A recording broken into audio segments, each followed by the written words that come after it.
It is 7 o'clock, so we're going to go ahead and get started. Let me pray for us all, eh? Father, be with us as we meet. Father, as we discuss the topic of what it means to be created in your likeness and your image and all the implications of that in our lives. Father, because as we study and understand you better, we understand ourselves better and vice versa. And so, Father, help us to better understand all that is involved with being created in your likeness and your image and all that has been perverted and corrupted because of our fallen nature. Father, may your Spirit guide us. May we be sensitive to your Spirit. Thank you again for those that have come, and we'll just be with us now as we look at this section. In Jesus' name we pray. Amen. We're on page 213, getting ready for C2. Stealing. We looked at a little bit last time about how property and work is closely associated with property and how property can be an extension of our personhood. So obviously stealing would affect that as well, because stealing is basically taking somebody else's property. Yeah. If you're willing to accept that property can be an extension of our personhood, then it necessarily follows that stealing property could have the effect of stealing someone else's identity or personhood. If God ordained for people to hold property, then it follows that God would ordain that stealing was a violation of God's intended purposes for mankind. Somebody read that second quote, Eighth Commandment, by J. Duma. The Eighth Commandment simply assumes that we and others have possessions. Otherwise, there would be no talk of stealing. We can go one step further. Viewed anthropologically, people and possessions go together. Being human and having possessions are not in tension with one another, because as Lord in this world, the human race attains its development and progress with these possessions. Thoughts about that quote?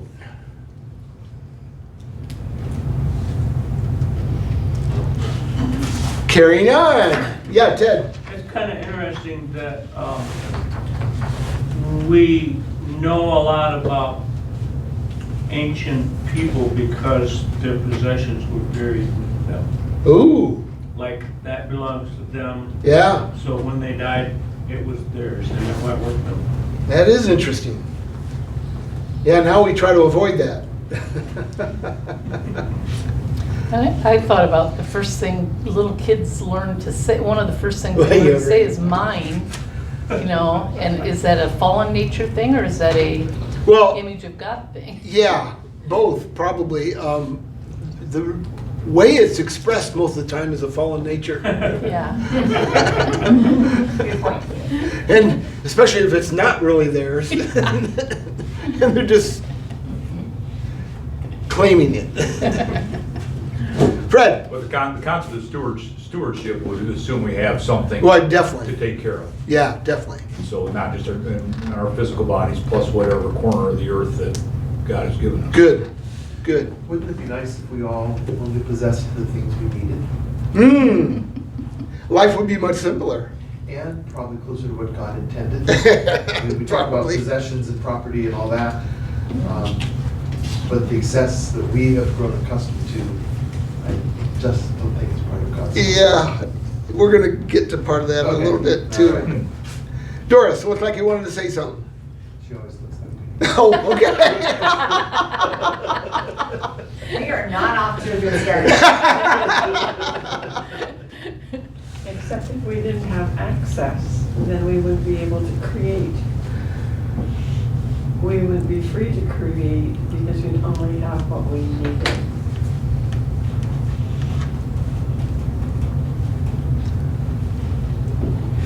At least a lot. Yeah, there's a tension there because God definitely wants us to create, and I'm gathering from David's lifestyle that he didn't live Spartanly. I mean, he was worth somewhere between $5 and $7 billion. When he gave the resources to the temple, it was like $5 billion worth of resources that he gave personally to the building of the temple. That's not a Spartan lifestyle, no matter how you shake it. But at the same token, I think Jesus is really, really, really concerned that we don't allow the possessions to take lordship over us and the master-servant relationship get inverted, which unfortunately in 21st century America, I think has happened a lot. Just the calls that Jan makes to my wife and the rest of the issues that I've wrestled with in past with people wanting resources, a lot of it is just not necessary. They're just trying to support a lifestyle that really is way beyond their means and has put them in bondage. And I see it, I understand it that way, except that I just think of so many times, you know, when people would say, or the children would say, Mom, we need such and such Right, and such right, by right. tomorrow. Yeah. Well, if I didn't have anything extra, there would have been no way that could have been provided for. Right. But because we had extra, you know, I'd say, okay, you know, Right. it can be done, but. Yeah, if you want to get your eyes open, we did this with a group over at Somerset Campground 15 years ago. We had a bunch of cards with pictures on them, all the way from food to cars to cell phones to stereos and everything. And we told them to divide them into need and wants. That was curious. hardly any wants, but the need stack was really thick, and I'm going, people survived for thousands of years without these. Especially the cell phone. Yeah, that was a Could killer. not fathom a life without cell phones. Yeah, their life couldn't exist without a cell phone, as far as they were concerned. Which, me living over half my life without one, yeah, that's nice. It's convenient, but if I have to give it up, I'm not going to shed a tear. And the thoughts. Going on, we're going to top of page 214. By the way, I did not say that this is February 21st. Yeah. February 21st, 2025. So it seems to me that the only way humans could ever think that they have any kind of ownership of anything was if God had ordained worship to be the case. In my thinking, because we have absolutely no control over the raw materials of planet Earth, because we are not in control of our coming into being, because we have little control over the course of events in our lives that have shaped our present moment, how in the world could we ever come to the conclusion that we have possession of anything if God has not ordained that we do? Thoughts? Maybe I'm just hung up on my theological thinking.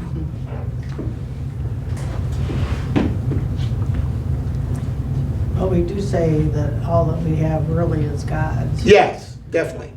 And God says that too, which is where we should get it from.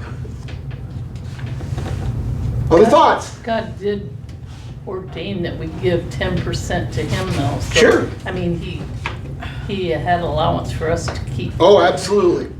And I think that's part of what Fred was bringing up about stewardship. Am I reading this correctly?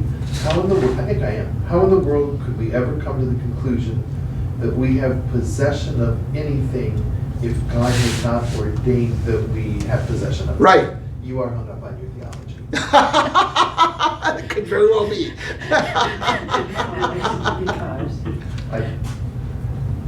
It's inconceivable to me that we would assume that everything anyone owns is God ordained for them to own that, or to have it. The opposite of that seems inconceivable to me. To me, the big picture that God ordained for us to have possessions, not necessarily individual items. But it says possession of anything.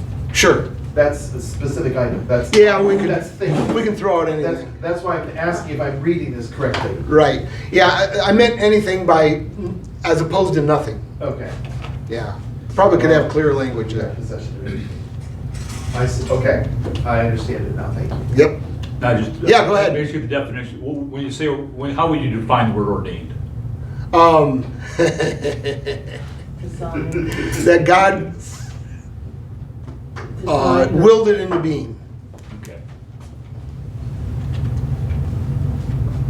Yeah, And I guess I would, just from everything you're saying, I mean, good and bad, everything ultimate, God is sovereign. yeah, definitely. Yeah, definitely. That's an important concept that we struggle with. Yep. Someone read that next paragraph. This is fun. The one about individuals? And it is or- not just individuals. And it is not just individuals who steal from others. Governments are notorious for stealing from their citizens.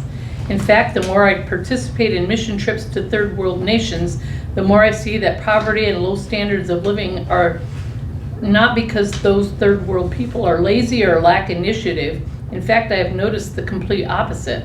What prevents them from human flourishing is that their governments, through their unwise and sometimes inhuman policies, hold them back from enjoying prosperity, security, and human flourishing. Thoughts? When did you write that? Approximately a year ago, 2 years? Year and a half 2 ago. years ago, yeah.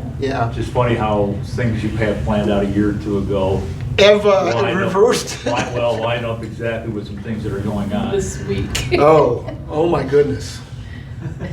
Oh, well, gee. Didn't mean to go there, but Yeah. It's amazing with devotionals, daily devotionals, how often, how long earlier has Ahead it of time do been they printed, send Yeah. written and printed and dated Sure. and everything, and then this is exactly what's going on right now. It's like, wow, in all sorts of different areas. That's God. That's how he puts stuff in the sermon, comes up in Sunday school class. Without either one knowing where the other one was going. Exactly. I don't know about you, but Guatemala and Haiti both, I spent time in both of them, and both of them, it's just poor policies that have perpetuated a lot of the poverty, perpetuated a lot of the low standard of living, especially Haiti. When you It's hideous. Look at Gaza too. I mean, they've Oh, been wow. getting aid all over the place, and they were taking all the money and building tunnels. Yeah. Yep. Is Haiti voodoo? Is that the main religion? Yeah. I don't think it's a state religion, but it sure is very, very popular. Okay. You would see dead animals tacked up above the door on a fairly regular basis, just driving down the roads and stuff. And it was not uncommon at all for you to have a curse, like somebody placing a curse on you. Now, I believe we as Christians are resistant to those curses, and so I don't think any of them fell on us. Maybe you might disagree, but there are a lot of people that lived in fear of the people that were the heads of the voodoo tribes or whatever organization. I'm not sure what they call them. How come more people don't cross the border and go over to Dominican? Republic? Because I've heard of people doing that and they end up much better off. Oh, the Dominican has an incredibly higher standard of living. I mean, if you look at the resources between the two, they're almost identical. Well, they share Yeah. a common Same island, you know? And so if anything could explain the differences between the Dominican Republic and Haiti, it has to be the government that's ruling. Because Dominican does fairly well. Yeah, Yeah. yeah. Yeah, I'm not sure why they don't make the trip. I didn't cross the border to get supplies. We had about 5 or 6 of our group that did. I stayed back and was doing the prep work we were putting a roof on a church. And I stayed back and did the prep work, but I'm not sure how difficult it was to pass the border from Haiti into Dominican. But that was back in 2003 too, so it could be entirely different now. Was it harder than going from Mexico to the United States? I don't gather that it was. They didn't have too much concern about making that trip to the Dominican. to get Similar in the supplies. sense that we share a continent, they share an island and, Yeah, with border- Canada and border Mexico, and right. Why not, right. Again, I didn't make that trip. I don't know if Brad did or not. Brad Shaw went down with me in 2003 with that trip. But can't remember if he went to the Dominican or not. But they're huge standard of difference. Yeah. I bet probably 10 times the amount of income per family per year. $900 per family unit was what Haiti was in 2003. That's, I'm just thinking of voodoo as being satanic. well, And unfortunately, the government's policies were satanic as well. Now, I don't know if they were voodoo worshipers or they just were that stupid. But you listen to the policies and you realize, well, no wonder they're struggling.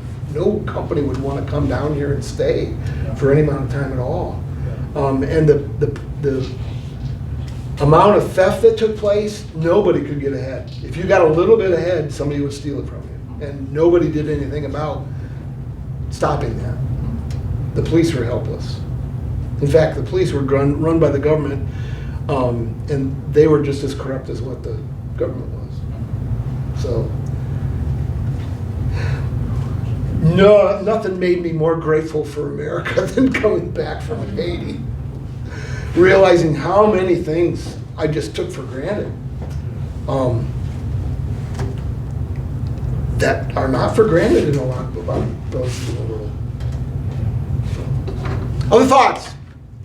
It just makes me think of the Middle East. Some of those countries are just overflowing with oil. Sure. Yet the only people that live really good lives are their leaders, and everybody else is just.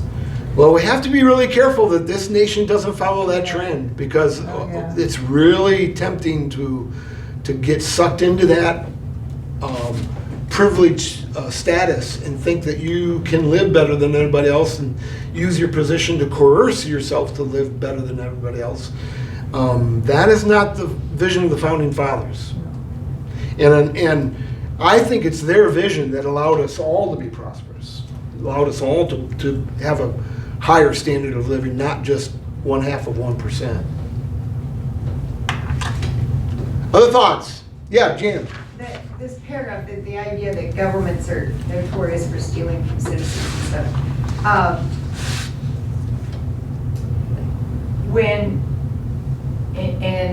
I'm guilty of this actually, when I really am honest with myself. When you think that your rights come from the government and you don't, you haven't been trained to really realize that no, your rights come from God. Your freedoms, and your liberties, they're the inalienable rights that God has given us. That makes a person, that gives them a lot more courage. Sure. To stand up against any government control of them. And really, I don't know, what happened to my head when the first half of my life or more, the first 3/4 of my life. But I just felt that, things that we get to do are because the government says it's okay. So the government gives you your driver's license, your government, you gotta pay your taxes to the government, and it hasn't been till the last few years when I've gotten more into actually studying and understanding the Constitution a little bit more. When I first heard people say your rights don't come from the government, they come from God, I'm thinking, well, that I think I believe that, but I don't think I've ever known that I could live that way. I just didn't take it deep enough. So that's and when a government can convince people that they control other things and they control, then it's really easy for the government. Yeah, that's the unfortunate part about third world nations, and that's the fortunate part about the United States. We have a history of looking to God for our rights and hanging on to those rights. It's only been the last couple of years that we, general across the country, people are willing to verbally say it. Well, we haven't needed to for 200 years. There you go. Thank you. That helps me understand why it is. Yeah, you're right. Here in the last 5-10 years, it's become necessary for us to review and go over the fundamental human rights that God says we all should have. And that to remind us, and especially younger people that may not even know that those rights are being eroded. So, yeah, I've not been happy with America since COVID, only because it just seems such an easy thing to take away rights for the sake of our health. And I thought, I'm not sure I'm willing to give those up for the sake of my health. So, I actually have a quote from Thomas Raimundo's friend that is in here somewhere. I'm not sure where it's at, but it basically says that. Let's go on. Someone read this quote at the bottom of 214. There are no societies that are cavalier towards property rights, but which safeguard human rights. The state that lays its hand on your purse will lay it on your person. Both are the acts of a government that despises transcendent law. Those who think they will replace the competition of capitalism with the cooperation of socialism know nothing of either. Soviet cooperation cost by 1959 some 110 million lives. The alternative to free economic activity is not cooperation but coercion. And that's from Francis Schaeffer, who is, I think, should be a respected Christian, just because of his ability to think through issues pretty comprehensively. Why would it follow that if a government becomes cavalier about transcendent property rights, it won't be long until they cross the line onto human rights as well? Why would that necessarily follow in Francis Schaeffer's mind, if you can probe into Francis Schaeffer's mind?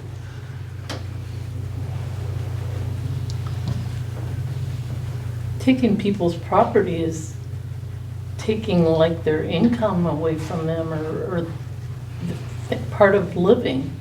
So it's just the next step. Okay, Fred.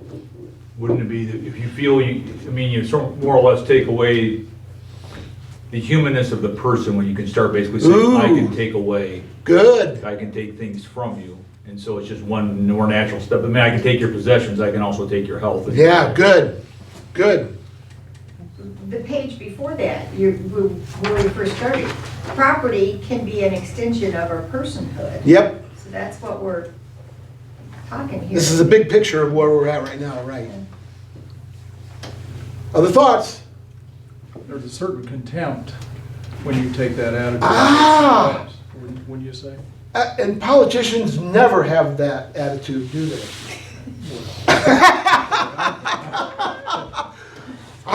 Folks, I don't know about you, but over the last 7-8 years or so, it's been hideous, some of the things that they thought they could do. I mean, I've watched legislative leaders and executive leaders in this country spit in the face of the Supreme Court. And I'm going, when did this happen? Yeah. I mean, I don't know. And I think once you cross that line, it's just so easy to keep on going. And the contempt continues to build as you cross those lines. I was thinking of a woman who worked for the federal government, and she was on TV, and they're giving them 5 months paid. Right. And they can go, they're fired. They can go get another job. They get 5 months paid. Sevens. And she's like, I demand my job back. And, what? You don't, talk about a free gift. 5 free months, and they're mad? Well, they probably Do they have not any do a idea how lot. people live Yeah. on hinterlands? Listen, pastors have the same problem. I had a lot of pastor friends who went right from high school, right into college, right into seminary, right into the pulpit, and never did a ordinary man's job and had their job on the line every day and live under those kind of merit-based obligations, And they had the same kind of contempt for those kind of threats on their security. And I'm going, get a life. This is the way the rest of the world lives. Yeah. How can you be upset with this? And I think government employees have the same problem as pastors do. I was really glad my son, with 5, 6 years, 8 years, that he was an ordinary citizen. because I think it's good for him. I think he better understands his congregation. I think he knows what living in the real world is like. A lot of pastors are so sheltered all their lives that they just, I'll never forget, this is in 1991, I'll never forget sitting in class and a fellow classmate saying that if I can't get $60,000 a year, I can't live. This is in 1991. And I'm at that time living on $20,000 a year and doing just fine, thinking I was living high in the hog. And I went, yeah, what? Never mind. I'm meddling now. Thoughts? We have really lost our mooring as far as what rights are. Oh, good for you. Let's go to the next question. Top of 215. What are transcendent laws? Jan! Actually, just 10 minutes ago, you were appealing to these. Just connect the dots. Transcendent laws meaning rights given by God. Yes. A law, a transcendent law would be a law that would support transcendent rights. Okay? And so, what kind of transcendent laws are there? What do we mean by transcendent, first of all? Totally other. I mean, Good. Outside of us. Good. Outside of our own conniving or outside of our own way of thinking. These are from above. Yeah, Ted. Like inalienable rights? Those are exactly what I'm talking about. Okay, there's 3. Yeah. Life, liberty, and the pursuit of happiness. And the word happiness used by the Founding Father is not the 21st century use of the word happiness. What was it? It was an opportunity to seek the welfare and benefit of your household, and we think of happiness as this is more of a shalom type of happiness. Secretary of Education under Reagan. William Bennett has a really good article on that word alone. And it is worth reading just to understand better what the Founding Fathers really meant by the pursuit of happiness. So, what kind of transcendent laws are there, and what kind of transcendent rights do we have? Choice. Good. We have the ability to choose, free will. What else? To work. Good. Wouldn't the 10 Commandments all be I think those are all transcendent laws. They're equally valid in any culture. They're equally valid with any age group. They're equally valid with any situation.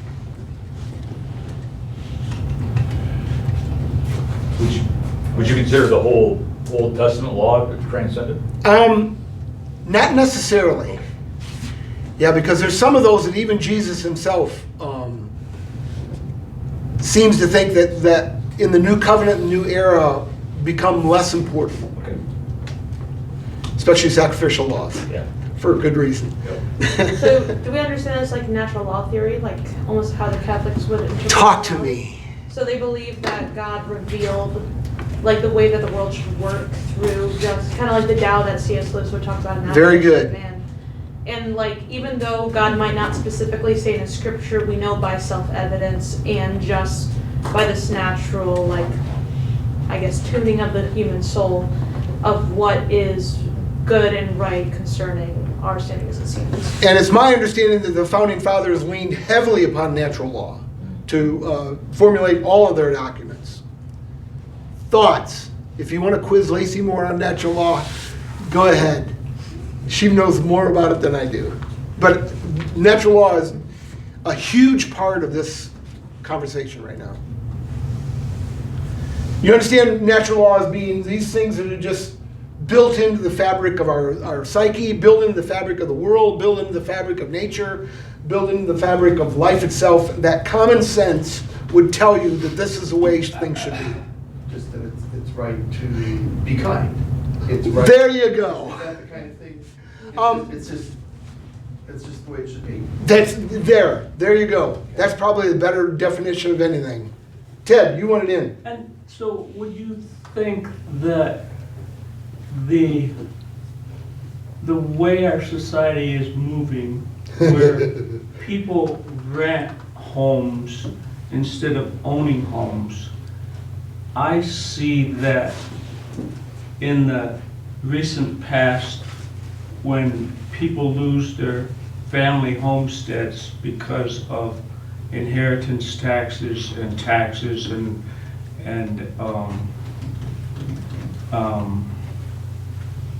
the taxes being so high that the kids can't afford to Yeah. keep the house because they don't have an income like their parents, so they can't pay the taxes on the house, so they have to sell it. And so then, in a natural situation, children lived on their parents' property. They had a continuance that has been broken because of the government interfering in the natural property rights of families. Lacey, what would you say? Oh, concerning this thing? Whether that is a natural law or not.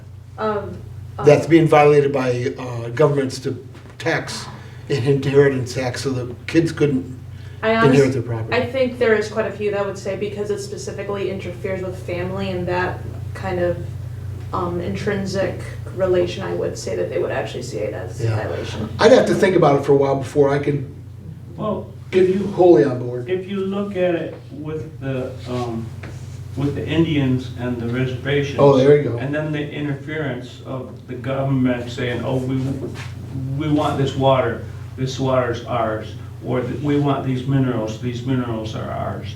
And then they go and take away the land that they gave them 100 years ago. And so their life is way more oriented toward the family owning Oh, sure, the reservation. sure. I mean, that's a tribal thing. And by natural law, once we gave them a reservation, we should. Value of them. And that's why they're being challenged. And here, are there any indications, this next question on 215, are there any indications that our current American government is becoming cavalier towards transcendent laws?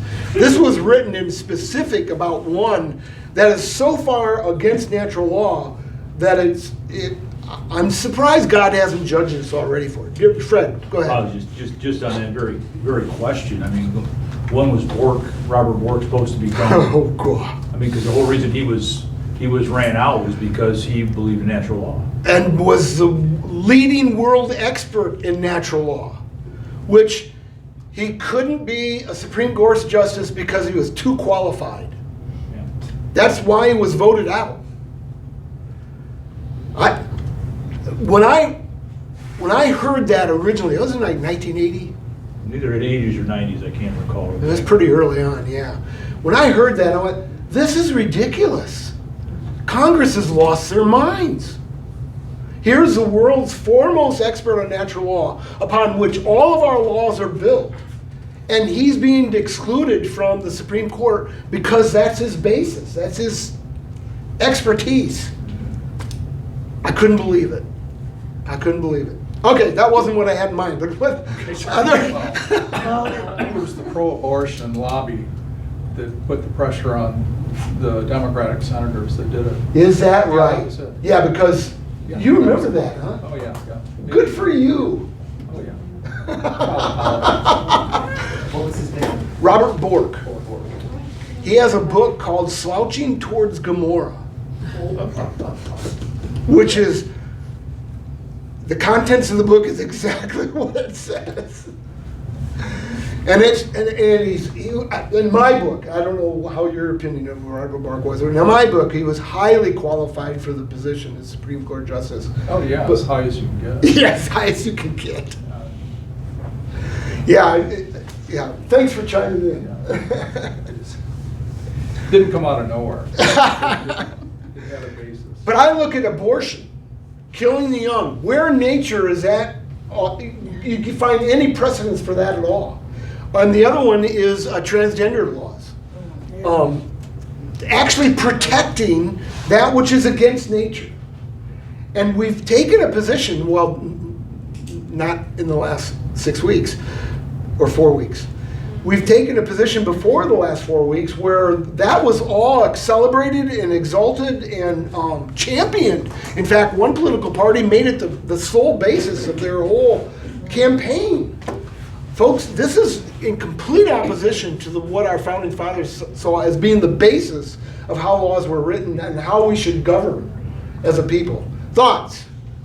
Well, if you listen to a lot of those Congress people talk, they don't even know what the Constitution is Yeah. or how it's supposed to run. And I mean, from the Constitution class, I know that all three branches of government are not equal, but they'll tell you that they are. That was a great class, by the way, Jan. It really was. It was very instructive. If you get a chance, take it from Jan or, No. thank you, Annette. It's worth your while. Okay, going on. Whatever the Bible worldview has prevailed, there's been freedom. Where there's been taken away, freedom has been lost. Chuck Colson. Thoughts on that position? Makes sense.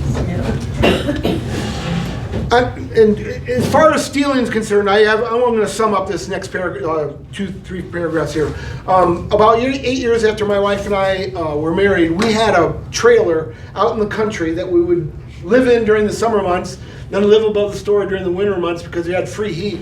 Because these old buildings, if you heated the first floor, all the heat went straight up and automatically heated the second and third floor. And so we could shut down the trailer and just wait until next spring and then live out in the trailer during the spring. But during the time that we left it in the winter, somebody broke in and stole my shotgun that I had won in an 8th grade talent show contest, which was near and dear to my heart. It wasn't that great of a shotgun, but it was just nostalgic and sentimental. They also stole my eyepieces from my telescope, which made my telescope basically worthless because the eyepieces are what make it work. And so during that time that I was going through the trailer, and actually for several weeks afterward, I felt violated. I don't know, I think Gene felt the same way. I felt like I'd been raped or been kidnapped or something like that. And the more I talk to other people that had suffered from a robbery, they feel the same way. Right. Why? Why would that be a reaction? Because your belongings are an extension of your personhood. And that became very evident at that point. Before then, I really never would have made that connection. But once I had something taken from me and felt violated, I saw firsthand the validity of that concept, that property is an extension of your personhood. Thoughts? Conclusion, Bertrand Russell's Russ said, and this is a good quote even though it's from a lunatic. Lacey's laughing because she knows, she probably read Bertrand Russell. I've read his Us and White and Christian. Okay, yeah, That's okay. all I've read of his. Yeah. Bertrand Russell once said, it is preoccupation with possessions more than anything else that prevents us from living freely and nobly.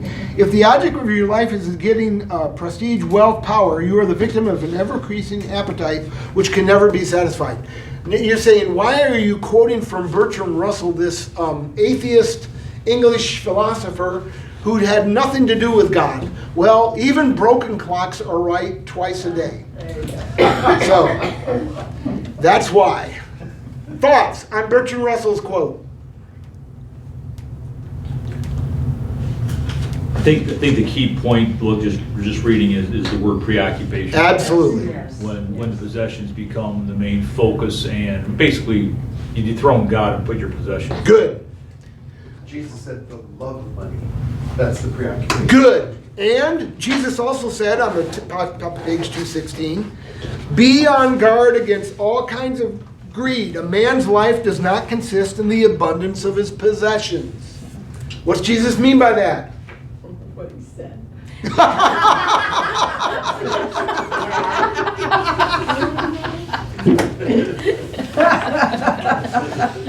Could you expound?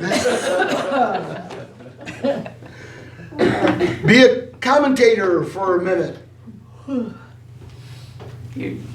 Jesus said God will provide your needs. He didn't say your wants. Okay, good. There's another verse who says, whoever tries to guard their life will lose it, but whoever loses their life for my sake will truly have it. Good. But the substance of life is not found in things. I think that's what he's saying here, that fulfillment, satisfaction, the quality of life that I call you to, that I desire for you, is not found in possessions. Our Bible story in Kids Club this week was on Jesus being tempted. And he hadn't eaten for 40 days, and then Satan told him to get food, turn stones into bread. And I never thought about it before, but Moses was up on the mountain with God for 40 days, and he didn't eat for 40 days too. So it was the same thing. And Jesus' response was, man does not live by bread alone, but by every word that comes from the mouth of God. That when he was in communion with God, food wasn't important. That even necessities weren't important. Good. And it's interesting to me, the word abundance here, it's man's life does not consist in the abundance of his possessions. Sure. It doesn't rule out the importance of possessions, or that that's a part of you, like we were talking Sure. about. But a man's life does not consist in the abundance of his possessions. That's similar to the preoccupation that Fred mentioned a little bit ago. And I think it goes along with when Jesus said, what does it profit a man if he gains the whole world but loses his own soul? This abundance of owning it all. Other thoughts? Well, can you gain the whole world and not lose your soul? I certainly can't. I have a hard time gaining enough in order to just keep things going. Jesus said, blessed are the meek, for they shall inherit the earth. There you go. In this lifetime or the next?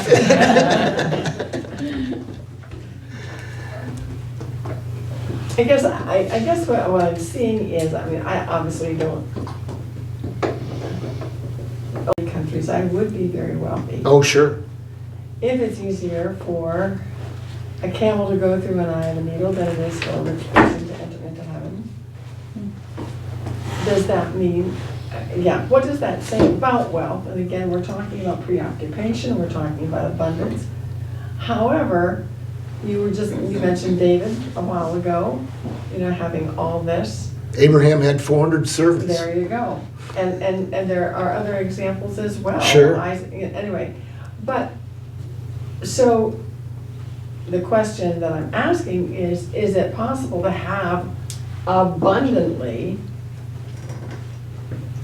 and still save your soul? Yeah, I don't think Jesus excludes that. He's just saying that's not where life exists. That's right. Yeah. And the question, what does it profit if? Right. I gain the whole And world that's but lose true. my soul? And Jesus didn't have a place to lay his head. Yeah. Talk about all the patriarchs that had so much. And look at Jesus' life. Yep. But he had to sleep somewhere. Job had a lot of stuff too. But the people that did have provided That's for Jesus, true. right?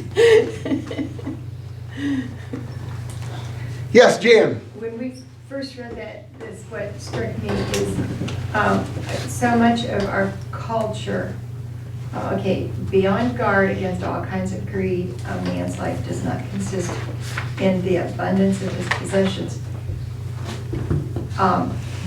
Parents in our culture, Oh, wow. for the most part, feel that their children are successful if they have lots of things and good finances and everything's in good shape. And it takes it to a different level when you realize that your children are successful if they love the Lord. That's what the goal in life is to raise your children so they will choose to follow God. And our society does not even think about that when they look at what a successful person is. Unfortunately, there are people even in the church that don't see it that way either.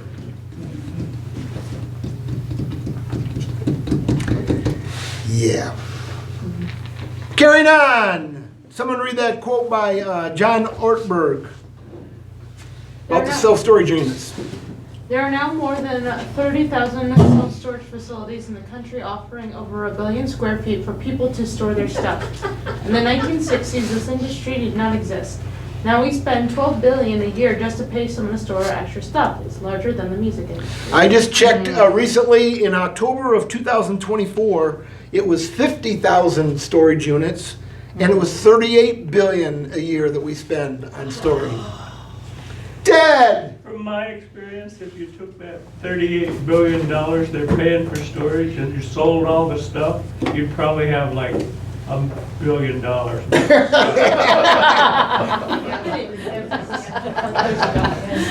You're right. They pay $60 a month to store stuff that if they had a yard sale, they'd get $15. Ted, you're exactly right. Yeah.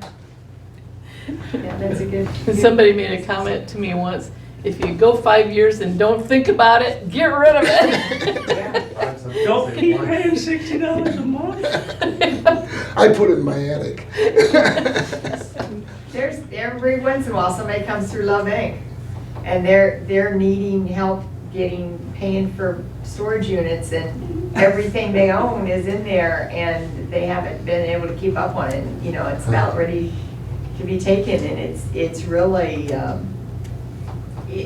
sad, because they do have a few important things in there. If it's a case of a fire emergency and they had to put it in, sure. then we're very much more open to it, or, you know, a temporary situation, Sure. but a long-term, sell your stuff or move it. That doesn't come up every once in a while. It does. Carrying on! Jesus is not against investment, he's against bad investment, namely setting your heart on the comforts and securities that money can afford in this world. Money is to be invested for eternal yields in heaven. Lay up for yourselves treasures in heaven. Thoughts on John Piper's quote?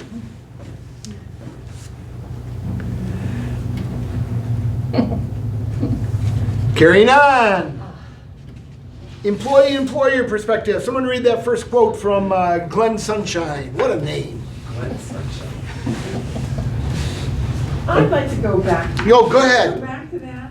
John Sure. Piper? Okay, I'm not in a position to argue with John Piper, but I take a little bit of an issue with this, I think.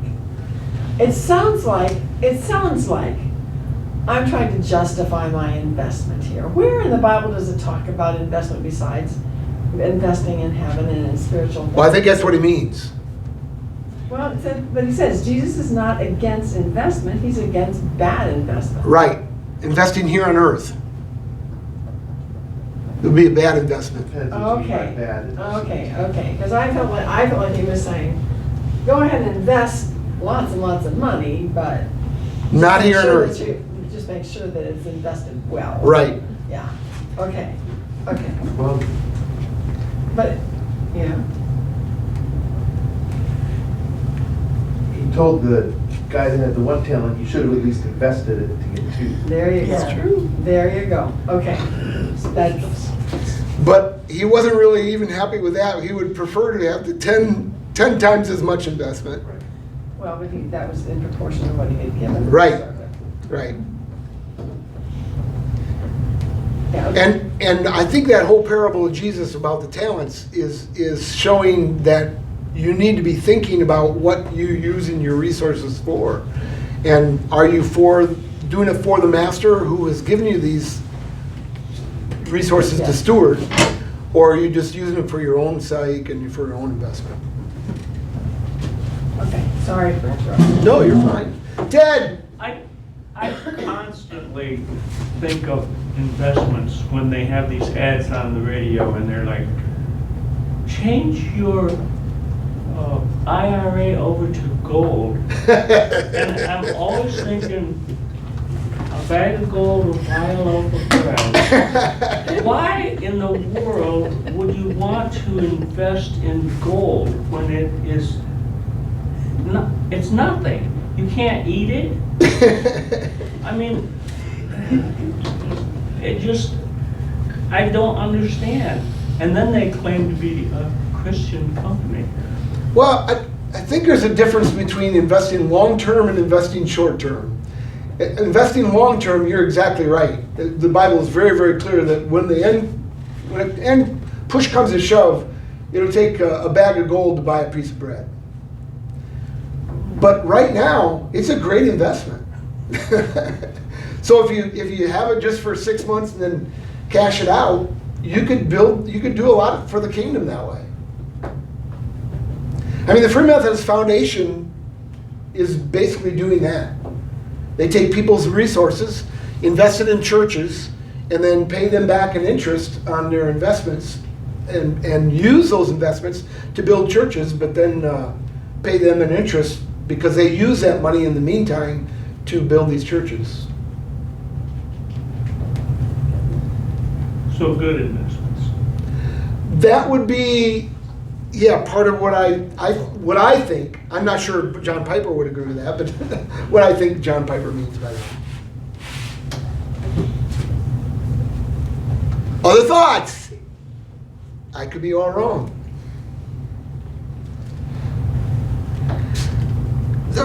Employee-employer perspectives. Letter D. Someone read other cultures have fabulous technologies long before. Other cultures had fabulous technologies long before the West began to develop. The difference is that those technologies were never used to develop labor-saving devices or to benefit the working class. The Romans, for example, knew about water wheels but never employed them because they had the slaves to do work. The difference was worldview. Christians recognized the dignity of work and the equal dignity of each person. This and this alone provides the motivation for harnessing technology to benefit the workers, not just the cities, and in the process laid the economic foundation for the rise of the West. Boy, it's huge. Thoughts?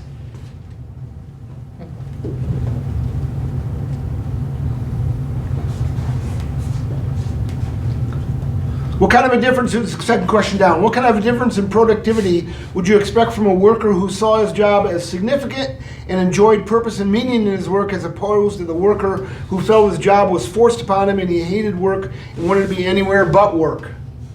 Isn't there that story about those prisoners that had to dig a hole and put it over here, and then the next week they had to take the dirt and put it back in the hole? Yep. The Germans did that makes to me the... that makes me think of that. Yeah, well, that would be a meaningless work. I don't know that story. Nazi Germany in their concentration camps would often have the residents take a section of ground, dig it out maybe 5 or 6 feet deep, put the land over across the campus of the prison. And then next day or next week, take the dirt and put it right back in the same plot, all to break their spirit. That's the only reason they were doing it, was to let them know we have control over you and we can do whatever we want with you. And it was successful. More than once, a person, after doing this for several days and seeing the meaningless of it, would throw themselves into the electric fence and electrocute themselves, just because they didn't want to live that way anymore. Other thoughts? We can see value in any job as long as we look at it with the right perspective. Yeah, hopefully. Yeah. A lot of people don't appreciate custodians. Oh, we got a great story for And you. I think all college kids should have to be a custodian for 6 months. I think that's a great idea. And I think that's, yes, a great idea. The meaningless job that you were talking about with the prison stuff would be a case where there isn't meaningful work. Yeah, that would be unfortunately true.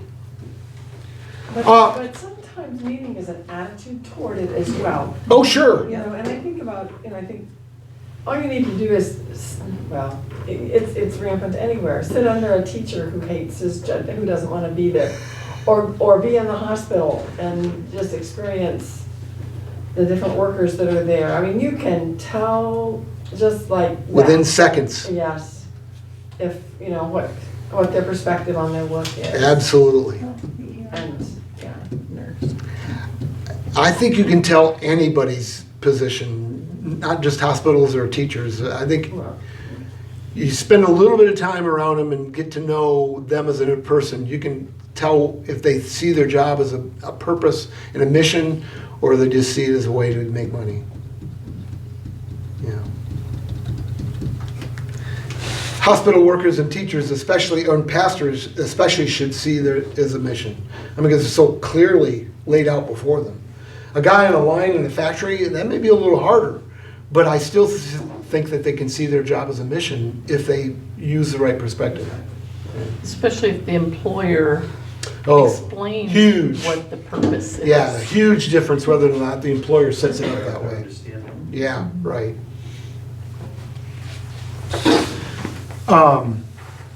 Someone read that quote by Henry Ford that's quoted by Tim Keller on the 5th of 217. I don't think that a man can ever leave his business. He ought to think of it by day and dream of it by night. Thinking men know that work is the salvation of the race, physically, morally, and socially. Work does not just make us a living, it gets us a life. What do you think of Henry?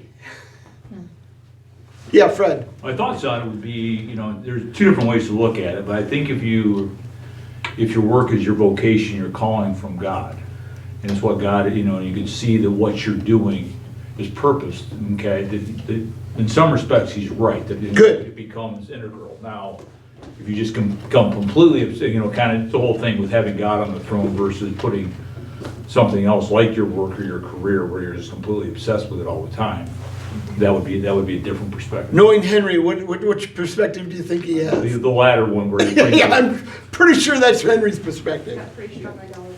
But I wonder too how much this correlates with our giftings, with the ability. Oh, that sure. we're given. Henry Ford obviously was a visionary. He was an entrepreneur. He was a creator. So those kinds of people, their minds tend to work that way. Sure. However, there is a time for you to set your work aside and rest. And I don't see that with Henry. Henry and my grandfather were anyway. But Really? There was but Cool. They were kind of two of a kind, and so Both they driven, did huh? well. Yeah. Yeah. But I think that sometimes people like this get caught in the inability to set it down and rest. And that's why Tim Keller, Workaholics. that's why Tim Keller quoted this in his Yeah. sermon. Yeah. Wasn't Henry Ford and Thomas Edison. Edison both had places in Florida though? So they would go on vacation. Yeah, but do you think Beside each other. their minds But their stop? mind, Oh, yeah. They had labs down in Florida. Yeah, That that's, you ought to think of it by day and dream of it by night. and he used to Florida use or the not. Spanish moss for the seat cover. seat Oh, yeah, stuffing. that's true. So he was down there for business purposes. They would go on trips together along with Henry Firestone, the tire. Oh, that's right. They would go on trips together, camp out. Cool. Like that. So, Cool. you know, So See, they had maybe he about did They take have time off. downtime. But you know, it's interesting, this whole thing kind of, you know, just being a workaholic kind of thing and how there's negative parts to it, but the opposite is not having the motivation to work at all Oh, and being very, very content with just bringing in, you know, minimum money from the government and not have to go to work and not have, you know, so there's two ends of this, of work. and Jan, I would like to propose that that's one of the government policies that I think make us just less than human. Yeah. It's denying our inalienable rights. It's Work actually, And to feel good about what you do, yeah. it's enabling people to be able to violate that law of, that we need to work to be fully human. Yeah. Now, those that are Feel incapable, fulfilled and- those that are disabled or physically not able, that's a Yeah. whole nother ballgame. Right. But there are a lot of people today receiving welfare that are perfectly capable of working. And I think they're destroying themselves, and I think the federal government is assisting in them in destroying themselves. Ted, you wanted in? Employer-employee perspectives, wasn't Ford like the highest paid laborers? Could be. I have no idea. Yeah. And then he wanted his workers to have good benefits, and he was also one of the most, he hired women and he hired blacks. Oh, wow. And he hired, as far as I understand, Most non-discriminatory. he was non-discriminatory in his. Cool. Well, that's interesting because he was anti-Semitic and supplied Hitler with a lot of his vehicles. Yeah, in fact, this quote by Hitler is after his because they shared a lot of ideas. Hitler says hard work and self-discipline will make us great again. And there's some truth to that. Again, a broken clock can be right twice a day. I think that's why Hitler ascended so much to power. You do understand that the last election before he basically became a tyrant, he had 98% approval. 98%. Wow. That's incredible. Do you remember reading that at the Holocaust Museum? That would have included a lot of Christians. A lot of pastors were on board with him. Why? Because he was against pornography, he was against drunkenness, he was against any type of debauchery. And so the churches were able to get on board with all that. Well, they didn't see the dragon behind door number 3 that eventually got released. Well, they were also in the 30s, Germany, they were the #1 providers of cocaine and methamphetamine to the world. And No kidding. He used methamphetamine for his troops because sleep was the enemy. So they had a regimen of pills to take to keep them awake all day long. Wow. For 72-hour stretches and stuff. They were the world suppliers and he used them well. Wow. Did not know that. Blitzed! You gotta read that. Blitzed. Huh. I want to watch the Bonhoeffer movie because Bonhoeffer saw early on that Hitler was bad news. I mean, even as early as like 36, he could see that that was not going to end well. And that's a credit to Bonhoeffer's spiritual sensitivities, that he was able to discern that so early on when 98% of the public did not. Of thoughts. Are we back at the same place here? Well, it could very well be. Time will tell. Time will tell. 51%. Yeah. Not quite 98, but. Are you thinking of a certain leader? Yeah. That's my question. Of course, they've already said his approval rating's gone down, so.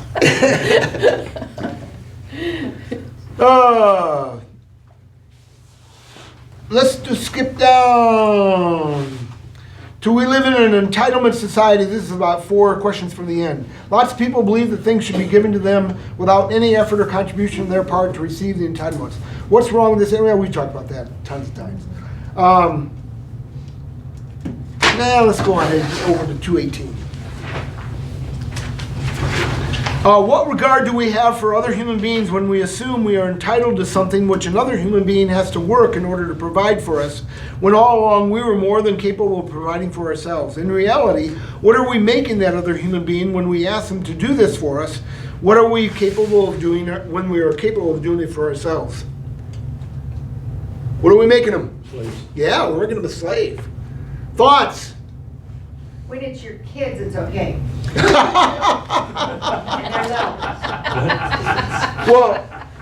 They're grandkids. the scriptures would almost say that you're entitled. Yeah, I'm sitting there watching Andy and Gabe today, and I've gotten all sat back in the recliner. I'm covered with a blanket. I'm all cozy. And then I realized, oh, I need my purse, and it's in the kitchen. And Gabe is just sitting there doing nothing, and I'm going, Gabe, will you please? Because I'm so cozy, you know. I mean, my sister-in-law, I remember when she was raising her kids, it's just, go get that, Mike, get that, Bob, go get that, go get that. And I'm going, you are so lazy. You just get up and get your stuff. And she just used her kids like slaves, just to run after everything she didn't want them to get up and go get. But, yeah, okay, I did But you were sweet about it. I did the same thing, but I got We'll bail Jan out and continue on. You can, if you pay someone to do this stuff for you, though. Well, I mean- that's a different story. Yeah. It's- No, but again, back into the sense of community and just helping each other. How do we develop that if we always either get paid for something that we do or we are not obligated to do it? Well, if it's your kid that you're telling to do it, it's one thing. If it's somebody off the street or something, you're telling them to do it. It's not, you were not teaching them how to be community-minded.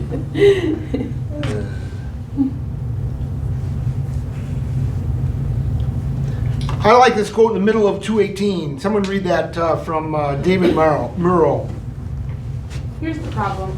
We put men to work in the church duplicating tapes, and they think they are duplicating tapes. They are not. They are creating lifeboats that can rescue drowning souls. They are forging swords that can pierce the darkness that binds the captives. Every usher and parking lot attendant, every teacher and team leaders must see himself as a link in a chain going back to Christ himself. A foot soldier in the army that is transforming the world. That's the power of vision, and without it, men would perish. Thoughts? Yeah, I think it's imperative a leader be able to communicate that to people who are working the trenches.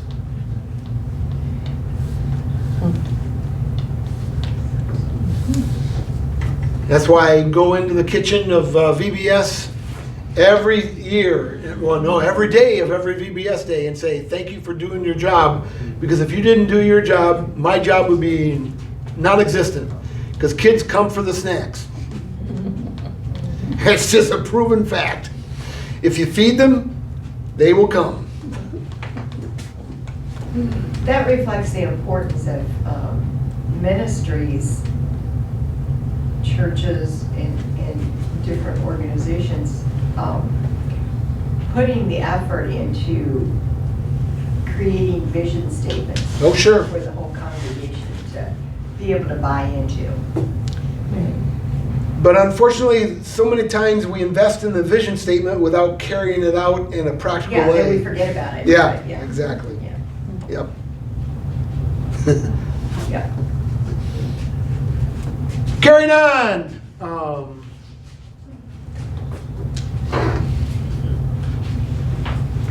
Now we're going to go ahead. We're going to go to this story on the bottom of 219. It's a long story on about half of 219 to the bottom. Someone willing to read that? Sure. Go ahead, Colleen. This instructive and touching story was related to me by Jim Carthart, author of The Acorn Principle and CEO of the Carthart Institute Incorporated. A few years ago, I was traveling through the airport in Atlanta, Georgia. At the food court between concourses, I stopped for a breakfast snack, only to be confronted by thousands of fellow travelers also stopping to eat there. The place was packed. Every table had people standing nearby waiting to take over seats on a moment's notice. As I stood sipping my coffee and eating a muffin, I noticed a busboy cleaning the tables. He was sadly slumped over and looked defeated and depressed. He dragged himself slowly from table to table, clearing the trash and wiping the tabletops. He made eye contact with no one, and just watching him, I started becoming depressed. I caught myself mid-emotion and said to myself, somebody has to do something about this. So I did. I disposed of my trash and walked over to the busboy. I tapped him on the shoulder, which made him recoil as if he had been caught in a crime. What are you doing here? Sure is important, I said. Huh? He replied. I repeated myself and added, if you weren't doing what you are doing, it wouldn't be 5 minutes before there was trash everywhere and people would stop coming in here. What you are doing is important, and I just wanted to say thanks for doing it. Then I walked away. He was in shock. Perhaps no one had ever spoken to him that way before. When I had walked about 10 feet, I turned and looked back at him. In the time it had taken me to travel just that distance, I swear he had grown 6 inches. He was standing straighter, almost smiling, and even looked some people in the eye. Now he had become serviceman, spreading cheer and goodwill. He was merely working a bit more effectively and no longer looking depressed. What I had done in the overall scheme of things was trivial. My comments did not change the world, or did they? By simply pointing out how the busboy's behavior affected other people, I had added dignity to his work. My simple acknowledgement of his worth had raised his opinion of himself in that role. I love Jim's story, who, by the way, was quite a Fred himself in this incident, because it illustrates a key principle. When you don't see much meaning in what you do, you won't bring much value to what you do. Thoughts? And Doris, this is where I think the community needs to be. We need to be seeing other people and the contribution they're making that they may not see themselves, and help them see that. That sense of community, I think, can build everybody up and make the whole world a much better place. When I go into Walmart store or into a rest stop, restrooms, and anytime I see somebody cleaning, I just tell them, oh, man, I really appreciate you do that. Because that's a place, if they're not doing that, doing a good job, that's pretty nasty to have to use a public restroom when it's and Yes, it is. It's kind of fun to compliment them. Thank you. Good. Good job. Good. Other thoughts?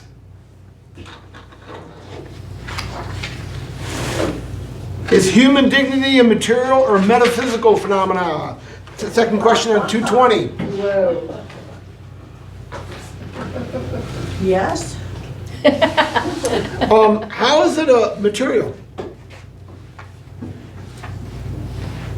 I think Oh, I it's guess solely you're one or right, the other. metaphysical, Yeah, okay. Yeah, I think it's solely a metaphysical property. And that's where, Can't measure. folks, I wish I was more alert to this, but this is where naturalists and people that are atheists cheat all the time in using these kind of statements and using these kind of arguments for their own statements. When, if you don't believe in God, and if you don't believe in the spiritual, if you don't believe, you believe only in the natural and the material, you just can't appeal to that. There is no human dignity in the material world. Thoughts? And we allow them to cheat by letting them make arguments that use spiritual language and spiritual values to make their arguments when they say they don't believe in those things, and yet they use them. We need to keep them honest.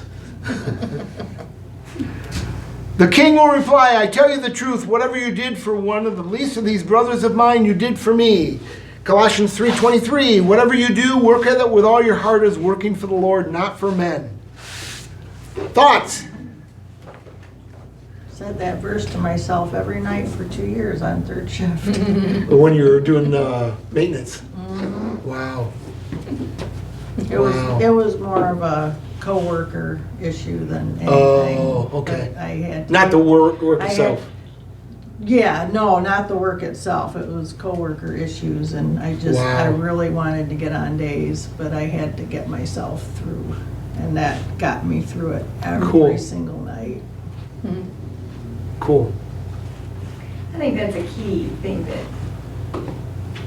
that's one of the more major Christian thoughts, scriptures that I think people use a lot to keep going. Sure. That, you know, any work you're doing, remember, you do it as you're doing it to the Lord, no matter what you're in. And you hear a lot of people quoting that verse quite often. Because It's a key part of our faith. they're not encouraged like the previous story we read. Yep. Yeah, as I think about this is one of the things that's really helped me in the education business, because when your kids don't want to be in school in the first place, and second of all, they don't want to do anything. And I know that's it's a very generalized statement, but the bottom line is if you're going to go up there, you're going to push students to learn, you're going to get resistance, and they're not going to be very happy. So you really can't do your job expecting a lot of positive feedback. From the students. Exactly. And just one teacher I know in particular that quit teaching, she got a corporate job locally in Toledo there. That's the one thing she kept talking, people that talked to her said that's what she loved, because she got people to come along and say, oh, you're doing a great job. And she got so many attaboys from people in her office. You just don't get that in teaching. And over time with it, I struggled with it when I first started because I came into teaching so late. But when you start looking at it, is that you're just doing it for the Lord, you're doing the best for your Lord, and you love the kids even though you don't necessarily see that. You do get the feedback later, okay, but it isn't, people don't walk out of there shaking your hand saying, thanks a lot, Mr. Saunders, everybody appreciated that lecture today. When the bell. Exactly. Before the bell rings. Yeah, wow. No, but that's been very helpful for me. Yeah, good. Other thoughts? Let's take a look at underneath that, basically the middle of 220. Christians who understand the Protestant work ethic properly should on average be better workers, more valuable to their employers, and in a position to move up the corporate ladder more quickly than those who do not have the Protestant work ethic. You agree or disagree? Agree? Yeah, for the most part. Now, there are going to be working situations where if you're found out to be a Christian, you may be headed the other way, which would be a whole different scenario than normal situation. Yeah, Fred. Yeah, but with that, I know what you're saying, but I think, especially if you go to like a typical business where, ultimately you're trying to make money based on productivity and usefulness, if you are working towards the Lord. If you're in a normal business where the person in charge wants to make a profit, I would agree with that. But when you're in the government, when they don't care about the bottom line, that may be completely. And I was going to say that's where results matter. I think that this is true. Wow. Okay, I'll clear that. But I'll get myself in more trouble. Unless my input from the federal government is determined by how many, what my percentages of different races and Sure. ethnicity. Sure. Then that may affect that as well. Oh, sure. How did the work ethic get Protestant hooked up with it? Because it was mostly the Puritans that were Protestants that perpetuated that in the West, that it became more identifiable with Protestants than it did with Catholics. Really? Or even more Orthodox. Yeah. Really? Were the Wesleys brothers? Or they were Actually, all those guys, Whitfield, Wesley, Spurgeon, all those guys promoted that kind of ethic. And it became a theme among, especially in America, where we had to build a society out of nothing, basically. And that became the driving force behind getting things done here in America. And the Catholics came in later.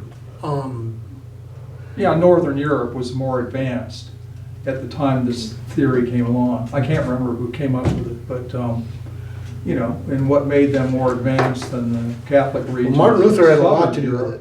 We're behind. So that's kind of it's would be obsolete today, but that's kind of where the Protestant work ethic derived from. And it was more attributed to individual initiative. Right. That people viewed themselves more individually. So, Yep, good. in a rough, Thanks, Ted. real rough nutshell. That's good. It's good. If you're believing that you were made in the image of God, you have a good self-image to want to. Productive. Yeah. Good. And it works both ways, because I think the more we work and the more we make the Lord the reason why we're working, the more human we become and the more productive we become. I mean, it's kind of a vicious circle that feeds on itself. The more you understand you're creating God's image, the more power and empowered you are to work hard and to exhibit the Protestant work ethic. And the more you exhibit the Protestant work ethic, the more you see yourself created in God's image and God's likeness. And so they feed each other, Yeah. if that makes sense at all. Other thoughts? Yeah, Ted. So do you think, if you think you're working, do you have a completely different attitude than if you think you're creating? They may be one and the same. I think they're kind of different. If you think you're working, then you just like feel tired and wore out and discouraged. And if you think you're creating, then you have like this kind of an attitude. You know what, Ted? I think that says a lot about you because, in a positive way. I mean that in a positive way. Because it is true that when we are placed where in our areas of gifting, you know, Oh, wow. we can, it doesn't seem like work. We enjoy it so much more than when we are, than when we are placed in, when we're placed in a position that we're just not, we're just not. I remember before, one of the times when I was choosing bridesmaid dresses before our wedding, I found a dress that I really liked, but it was the wrong color. Now to me, I can transpose those colors in my brain really well, no problem. And so I said to Larry, "Oh, Larry, would you like this, but in this color?" And he looked at me like, "What?" I don't know, because I can't see it in that color. Or I said one day, he said, I was really tired one night, and he asked me what he could do to help, and I said, "Here's a paper and a scissors, please cut out a picture of a duck for me." And he said, "What?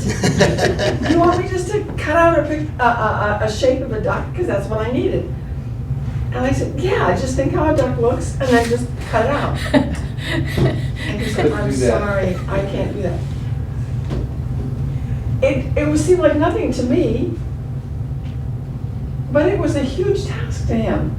And I think that's a beautiful thing, and especially coming back to the church, how it's so important for us to allow each other to function in the areas that God has equipped us to function in. Because we are freed when we're doing that. Sure. And we love our work so much more. So maybe creating, back to how it relates to you, creating is easy for you, so you love it, and time passes, and it's not a burden. But you ask somebody that has a very concrete brain, that thinks very concretely. Same difference. Yeah, I was going to say, one and the same. And what you do and just enjoy doing, they would find it tremendously, just burdensome. Like you're creating the plants and stuff. See, if you're in a different setting, you'd be making $20,000 or $30,000 a year doing that kind of stuff. But it doesn't matter. I mean, if I'm cleaning, then it's not work, it's creating clean, Oh, sure, you know? sure. I'll have to I try agree that. with you. I'm Gene, yeah. that's my vision. That's how I live. Everybody always wants to wash dishes for me, and I said, let him do it. I love to take dirty dishes and create clean ones. It's I just said tomorrow empowering. there's gonna be more dirty ones, so why? All the better. Just makes my life extended with meaning. I can enjoy washing dishes. Do you hire out? I hire out? Do you hire out? Hire yourself out? Gee, I never thought about it being an occupation. It's way too much fun. I don't mind washing dishes either, so. We're gonna start on page 222 with humanity and law and ethics. Other final comment before we dismiss. We got 45 seconds. What's the date? I March 7th. I think it is 7th. 7th, yeah. Yes. So I have a question after we're done. Okay. Any other comments? Someone willing to pray for us? Sure. Go ahead, Doris. Thank you. Thank you, God, for the abilities that you have placed within each one of us to do the work that you have called us to do, that you have equipped us to do, that you empower us to do. Lord, help us to do it with a willing heart. Father, regardless what that is, regardless where we are in the stages of life, Lord, help us to fulfill the tasks that you have called us to do. Thank you so much for your love, for your value of us, for, Lord, for putting up with our weaknesses and grumblings.